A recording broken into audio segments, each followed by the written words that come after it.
I think that white people who complain about why can't I do this, why can't I do that, should learn, educate themselves about their own culture and their own history, and once they read what their group of people have done, they would understand why that particular group is offended. And so for me as a Mexican, when I see white people clinging to certain aspects of Mexico while at the same time supporting, and it's not all white people, but we know the majority of white women voted for Trump, and like the majority, it wasn't the black people who voted for Trump.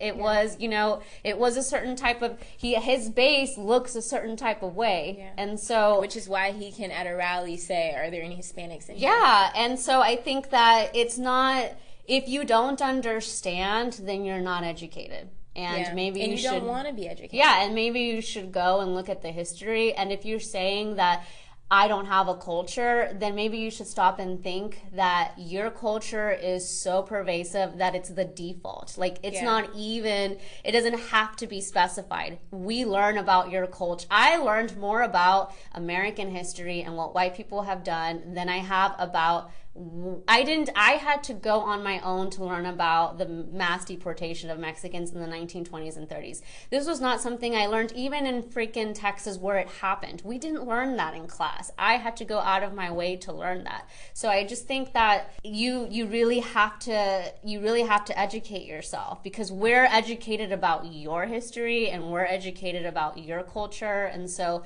if you don't understand, then like Ebony said, maybe you just don't want to, and you just want everything. You want to be the dominant culture and to be able to pick and choose aspects of other people's cultures, when for some people that's all we have. For many Mexicans, all we have to cling for, all we have that is ours, is our culture. And to take that from us too is kind of like a slap in the face, a further slap in the face. Yeah. Especially when, like, I don't know if this is the case for you, but growing up and recognizing that parts of your culture don't align with mainstream white culture, and kind of feeling different, feeling less than, people potentially telling you that you're less than or that you're different, making fun of the way that, your people talk or the way that your people do different things, but then cherry picking other things from your culture that they like. I have like two main issues, and one is when white people say, but I don't have a culture, so that's why I like to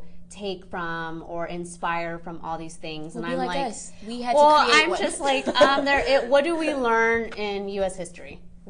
Everything is white culture. Like, it's so, like, white culture is so pervasive. It's not even white culture, it's just culture. Yeah. It's just America. Pop culture. America is white culture. Yes. And when I mean America, I mean, like, mainstream America. And so, and then my second issue is, what bothers me is, like, there are different, because of your positionality, there are different consequences to people who do the same thing. So when white people wear cornrows, it's fashionable and they're on Vogue. But when black people wear cornrows, they get written up. It's ghetto. They get written up and said that's not professional.